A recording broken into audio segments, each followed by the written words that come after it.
Hello and आज की ताज़ा खबर में आपका फिर से स्वागत है। फिर से आज के जो मेजर न्यूज़ आर्टिकल्स हैं जिस पे मेरी नज़र है उसको मैं शेयर करता हूँ। तो सबसे पहली जो एक बहुत ही अच्छी खबर इसको ये कह लीजिए कि पहली बार जो इंडिया की पहली पब्लिक लिमिटेड कंपनी जिसने पब्लिक ब्लॉकचेन का इस्तेमाल किया है। ठीक है, तो इसको आप देखिए कि हिंदुस्तान पेट्रोलियम कॉरपोरेशन जो है उसने पब्लिक ब्लॉकचेन का इस्तेमाल किया है और वो यूज़ कर रहे हैं उसको अपनी परचेज ऑर्डर को वेरीफाई करने के लिए।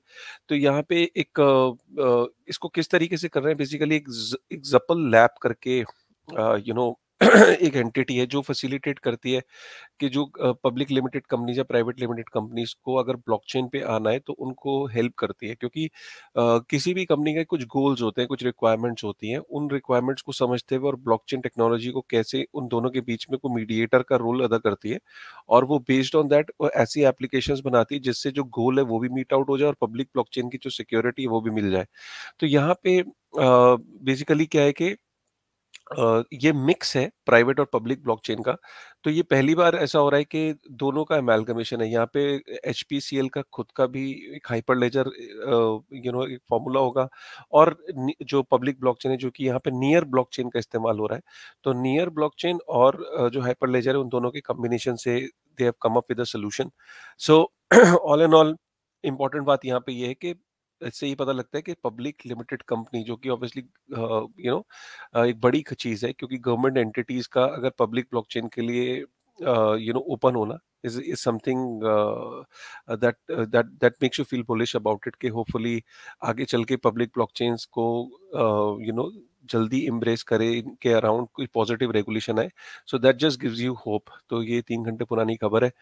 उसके बाद हम देखते हैं कि एक खबर ये आ रही है कि जो इंटरनेशनल ट्रांजैक्शंस आप करते हो और वो 50,000 से ऊपर अगर आप करते हो इंटरनेशनल ट्रांजैक्शन, चाहे आप पैसा भेज रहे हो, चाहे क्रेडिट कार्ड बाहर यूज कर रहे हो, चाहे डेबिट कार्ड यूज कर रहे हो, राइट, तो जितनी भी रिपोर्टिंग एंटिटीज हैं उनको ये बताना है कि गवर्नमेंट को कि 50,000 रुपए से ऊपर, पहले ये लिमिट ज्यादा होती थी, अब ये कम कर दी गई कि भाई 50,000 से ऊपर अगर कोई खर्च हुआ है, ऊपर बाहर खर्च हो रहा है, तो उसको उस पर्टिकुलर स्पेंडर का जो स्पेंड कर रहा है उसका नाम, उसका पूरा आइडेंटिटी जो है वो मेंटेन करनी है रिपोर्टिंग एंटिटीज को, और अगर गवर्नमेंट के पास वो सबमिट भी करनी है। Not from a perspective of के स्क्रूटनी, बेसिकली एक डेटा मेंटेन करने को बोला गया रिपोर्टिंग एंटिटीज को जहां पे भी 50,000 से ऊपर की स्पेंडिंग हो रही होती है। तो ये किस लिए करना चाह रही है गवर्नमेंट? ताकि प्रिवेंशन ऑफ मनी लॉन्ड्रिंग के अंतर्गत ये करना चाह रही है। अब इसमें मैं आपको ये इंपॉर्टेंट बात बता, इसमें क्रिप्टो का एंगल ये है कि क्रिप्टो के अंदर जो एक्सचेंजेस है वो आपको याद होगा इसी साल रिपोर्टिंग एंटिटीज का दर्जा मिला है। तो एक्सचेंजेस भी एक रिपोर्टिंग एंटिटीज हैं, उन्हें भी रिपोर्ट करना पड़ेगा अगर 50,000 से ऊपर अगर आप क्रिप्टो को कहीं भेज रहे हो बाहर। एक खबर ये है कि बिटकॉइन के जो लॉन्ग टर्म इन्वेस्टर्स हैं, जो 76% सप्लाई है वो लॉन्ग टर्म इन्वेस्टर्स के पास आ चुकी है। ये पहली बार हुआ है। सो टोटल बिटकॉइन की जितनी भी सप्लाई आप मार्केट में है वो 76% हॉटलर्स के पास है। हॉटलर्स इन द सेंस कि जो कम से कम 1 साल से ज़्यादा समय हो गया उन्होंने बेचा नहीं है।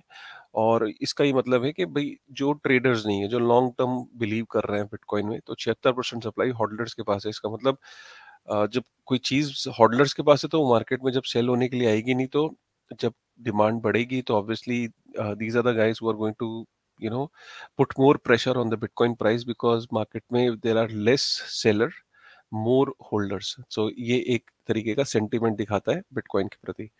टेस्ला की एक खबर ये आ रही है कि टेस्ला ने 1.5 बिलियन यूएस डॉलर बिटकॉइन खरीदे थे 2021 में।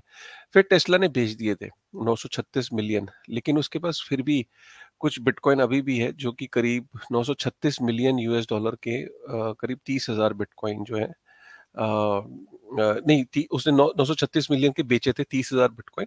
अब उसके पास जो है 184 मिलियन यूएस डॉलर के आसपास के डिजिटल एसेट्स हैं, जो कि ये बताता है कि ऐसा नहीं है कि टेस्ला के पास कुछ भी नहीं है। पहले एक खबर आई थी कि टेस्ला के पास टेस्ला ने सारा डिजिटल एसेट बेच दिया, नहीं, लेकिन टेस्ला के पास अभी भी 184 million US dollar worth of digital asset उसके पास पड़ा है।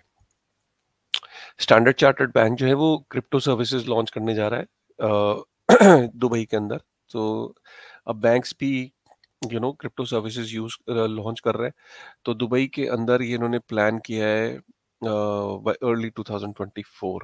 जो एग्जीक्यूटिव डायरेक्टर है इसके, राइट, लंदन में हेडक्वार्टर्ड है ये बैंक। तो उन्होंने ये बताया कि 2024 में they will be launching crypto services in 2024 Dubai के अंदर। अ, यहाँ पे खबर ये है कि बिटकॉइन का जो माइनर है मैराथन, वो उसकी अपनी कस्टडी जो है वो फिडेलिटी डिजिटल के साथ रखने जा रहा है। फिडेलिटी बहुत बड़ा ग्रुप है जो फिडेलिटी फंड हमने देखा है, जो ईटीएफ के लिए उन्होंने अप्लाई किया है। तो माइनर माइन कर रहा है बिटकॉइन को, उसके बाद कस्टडी में रख रहा है फिडेलिटी के पास। तो फिडेलिटी जैसे ग्रुप्स जो हैं, या कल को चल के जेपी मॉर्गन जैसे ग्रुप है, या ब्लैक रॉक जैसे हैं, या बहुत बड़े बड़े जो बैंक्स हैं यूएस के अंदर, वो एक कस्टोडियन का काम, कस्टोडियन के अंदर एक बहुत बड़ा रेवेन्यू तलाश कर रहे हैं, being a custodian of bitcoin. ठीक है। स्टेबल कॉइन की मार्केट श्रिंक हुई है डिस्पाइट द फैक्ट कि पेपल जैसी कंपनी स्टेबल कॉइन में उतर गई हैं। अगर आप ये देखिए इस चार्ट में, ये पता लगता है कि स्टेबल कॉइन्स जो हैं दिन प्रतिदिन उनका मार्केट कैप श्रिंक होता चला जा रहा है, राइट। और इसकी इसकी खास वजह ये है कि स्टेबल कॉइन्स एक तो ऑलरेडी बेरिश मार्केट है। ज़्यादातर लोग स्टेबल कॉइन्स में स्टेबल कॉइन्स के का कहीं ना कहीं जो सेंट्रलाइजेशन देखा गया कि स्टेबल कॉइन्स के को छोड़ के वो रादर बिटकॉइन के अंदर या इथेरियम के अंदर डिजिटल एसेट को रखना पसंद कर रहे हैं लोग। क्योंकि जैसे जैसे धीरे धीरे पता लग रहा है कि स्टेबल कॉइन्स के अंदर जो इश्यूज हैं, जैसे पीछे लूना का इशू आया या है, तो ये सारी इश्यूज की वजह से लोग को धीरे धीरे अवेयरनेस हो रही है कि stable coin is not the right way to store the value. Probably the right way to do it is to may be keep it in bitcoin, right. और स्टेबल कॉइन को तभी इस्तेमाल करना है जब आपको कोई चीज सेल करनी है, एंड तो जितनी रेगुलेशंस बढ़ रही हैं, जितनी स्क्रूटनी बढ़ रही है स्टेबल कॉइन्स को लेके, जितनी सेंट्रलाइजेशन बढ़ रही है, जितना ये इश्यूज आते हैं सुनने में कि स्टेबल कॉइन्स के पीछे बैकिंग नहीं है उतनी, तो उतनी उन्हीं वजह से स्टेबल कॉइन्स की अगर आप देखो तो ग्रोथ दिन प्रतिदिन मार्केट कैप उसकी गिर रही है। और सबसे बड़ा इसमें जो लीडर है वो अभी भी यूएसडीटी है, टेदर। विटालिक का ये कहना है कि उसने 2018 से पर्सनल गेन के लिए कभी भी इथेरियम नहीं बेचा है।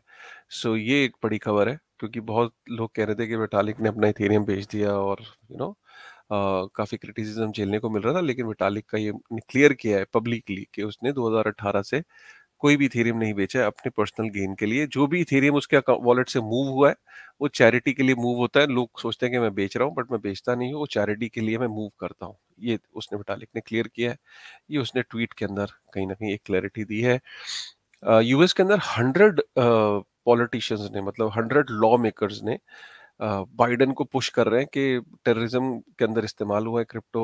हमास ग्रुप के ने भी इसका इस्तेमाल किया है वहाँ पे, फंड्स को जनरेट करने के लिए। लेकिन अभी जो चेन एनालिसिस की एक रिपोर्ट आई है लेटेस्ट, यहाँ पे चेन एनालिसिस ने इसको ब्रेक किया है कि ऐसा नहीं है। और यहाँ पे पूरी रिपोर्ट उन्होंने प्रेजेंट करी कि कुछ कहीं ना कहीं कंफ्यूजन है।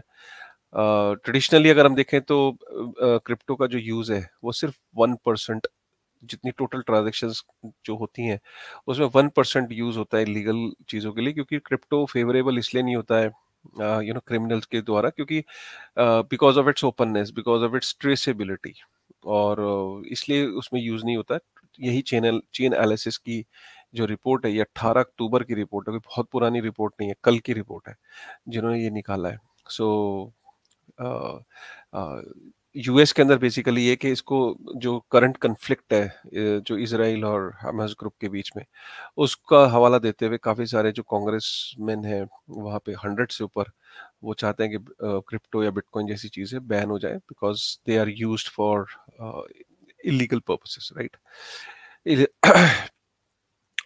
और यहाँ पे मॉर्गन स्टैनली का ये कहना है, मॉर्गन स्टैनली काफी बड़ा फाइनेंशियल ग्रुप है। उसने अक्टूबर 17 की एक रिपोर्ट जारी की जिसमें बोला है will crypto spring ever come. तो यहाँ पे उसने ये बोला है कि जो बिटकॉइन गेन्स हैं वो ज्यादातर हार्विंग इवेंट के बाद आते हैं। और उसका ये मानना है कि जो अगला हार्वनिंग इवेंट है वो 2024 में, और उसके बाद से क्रिप्टो विंटर जो है probably that will get over, और बिटकॉइन की जो साइक्लिकल बियर मार्केट है वो डिक्लाइन होगी, और पास्ट में भी ऐसी हुआ है।